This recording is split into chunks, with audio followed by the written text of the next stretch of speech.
ヘテロ感の PV 種爆発。ゲームの信憑性を疑う人もいる。誰もが偽の CG に怯えている。信じられないならゲームを見せてあげる。ビデオの左下に注意してください。実際のゲーム画面を記録する。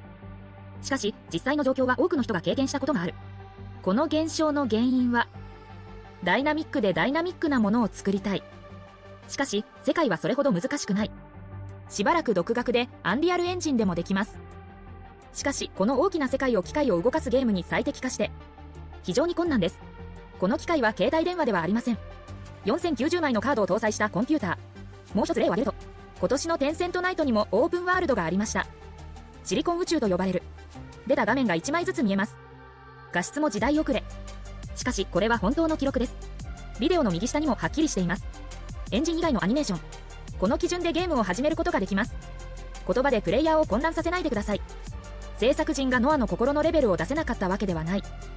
ゲームになりたいのです。妥協を最適化する。今ではなぜ多くの人が無実机は遊ばないと言っているのか分かっているだろう。みんな騙されている。注目の遺憾は果たして実機なのか。公式には鏡は本当に鏡ですか。今日は風がみんなで答えを出します。公式実機デモではこんなお店が登場しました。藤原豆腐店とは、略称は D。 これについては私は街の別の部分にいます。豆腐屋さんも見つかりました。ゲーム内に豆腐を運ぶミッションがあるということですか。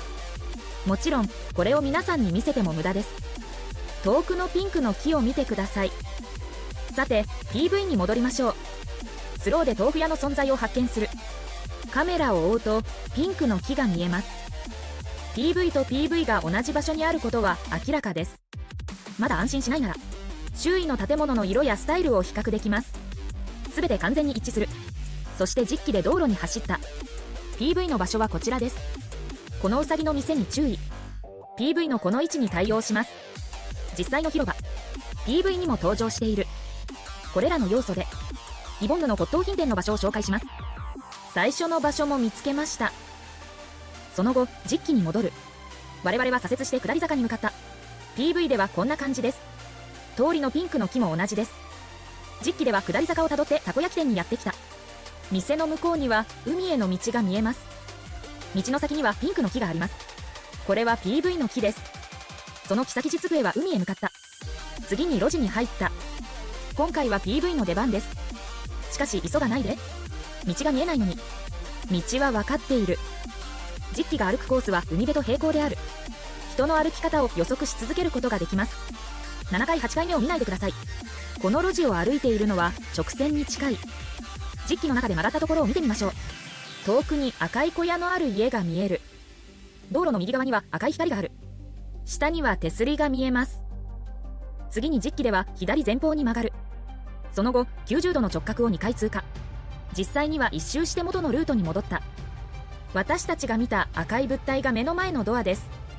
見える階段の手すりは隣の小道だ。赤い小屋も現れた。疑問がある場合は別の角度から考えてください。実際のコースは U 字型のコースです。場所を変えた場合、元の場所はどこですか。ここの面積は空間の大きさを制限する。ルートは同じかもしれません。この時ざね機ではまだ遠くの上り坂が見える。ビジョンを解決した後、私たちは上り坂を続けて駐車場に着いた。この時点で PV で位置を確認できる。駐車場は海に近い。遠くに鎖橋が見えます。PV の進捗状況を調整しましょう。適切な場所はここにあります。つまり地図の内側から地図の境界に到達します。実機に戻る。海岸沿いの道路を走る。橋の下にあります。最初の道路に到着。この道路はどこですか。 PV に戻りましょう。反転を開始。3つの建物に注目。下から上へ青、白、赤。実際に戻ってみると今見た建物はこの3つでした。 PV からは3つの建物が見えます。上に黄色い建物があります。これも通りの向こう側にあります。その後カーブを曲がって上り坂に向かった。遠くの DSD 標識に注意。 PV でも見られます。私たちが購入したアパートの後ろにあります。後で証拠が現れるでしょう。橋の下に車を追った。この時点で斜め上に複数階建ての建物が見えます。見覚えはありますか。そうですね。家を買ったエデンのアパートです。しかし今は家の裏の道にいます。その後再び道路に向かった。左に曲がる。黄色い看板のある遠くのビルに注目してください。これは PV の建物です。その後、左折。鎖橋のある道に来た。遠くに橋が見える。これは重要なので、後で検討します。道路の左側にエデンのアパートがあります。その後右折した。PV でこの道を歩みました。車の修理店に行きました。建物の構造からもわかるように L 字型の建物です。PV で見てください。L 字型の建物です。車を改装して街の向こうに来た。これが PV の位置です。アパート購入後、私たちは車を運転して元の道に沿って戻る。エデンのアパートに到着。このレオンの石碑を覚えておいてください。後で試験してください。部屋が終わるまで待つ。車に戻った。車に乗って進む。黄色い看板の上にある建物。その後左折。横に赤いウサギの看板が見えます。通過後すぐに左折。これが PV の位置です。次は前進。道路を出ると右手前には自動車修理店があります。この PV の位置にあります。実際には車両は回転します。右折して交通事故。場所はここです。実機では角の家に黄色い軒先がある。PV も同様である。その後、車はまっすぐ道路を走り続けた。最初の交差点を右折。正面の建物が見えます。ウサギの頭を持つ看板。黄色い看板と遠くの DSD。ルートは当初のルートに戻りました。まだ回転している。最初の道路にまっすぐ行きます。ここで車の修理店に向かったところです。遠くの緑の看板に注意してください。風花と書いてあり、後にも試験がある。車はまっすぐ進む。2番目のルートに来る。ここから右に曲がるとアパートに戻ることができる。橋のある道でもある。車はまっすぐ進む。DSD ビルの下。これが初めて車で来た時の道です。今は戻ってきた。この時、頭上に黄色い看板ビルが見えました。右に曲がって橋の下に戻る。PV は多くの場所を訪れたようです。真実は回転し続ける。オートバイの火が現れる。追撃戦が始まる。このルートは PV のものです。橋を渡って最初の交差点に来る。DSD の看板があります。これは PV の中の一つです。隣の2つの家を見てください。青い屋根と赤い銭湯。PV の中のこの場所。その後も追跡。PV の展示エリアを越えています。多くの人が私に振り回されている。大丈夫ですよ。こちらは小風がルートに合わせてまとめた地図。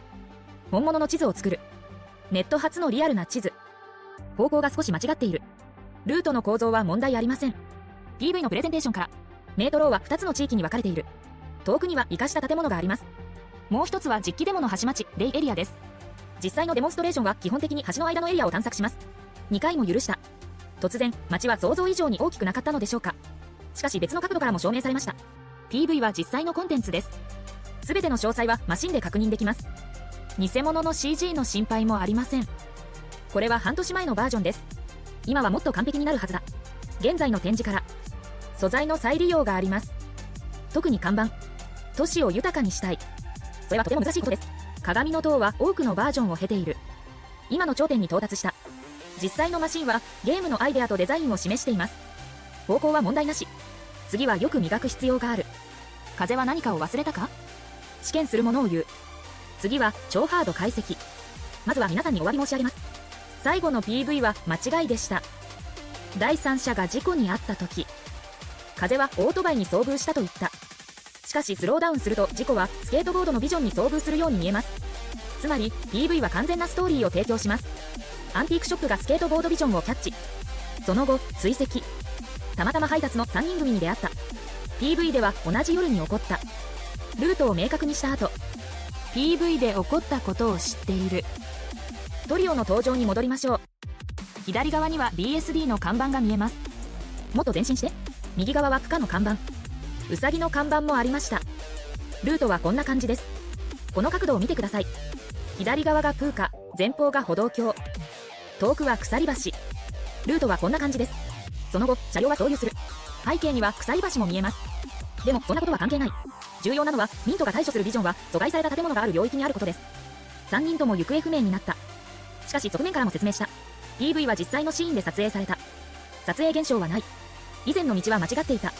でも翼の女が一人でバイク配達に乗った時、ルートは正しい。トンネルの向こうが見えます。彼女が向かっている方向は阻害された建物のある場所です。次は幻の事故の場所。3人のローリーの目を見た。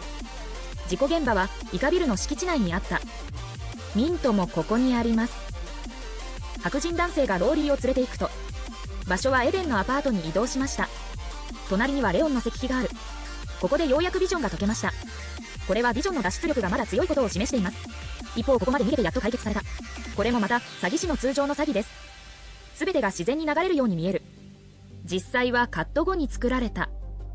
この素晴らしい伝統を続けてほしい。ゲームが出ないからといって油断しないで。正直なところまだテストされていません。しかし私は全ての投稿を終えた。頭の中には都市の基本的な枠組みもあります。私はまだオンラインゲームにコメントできます。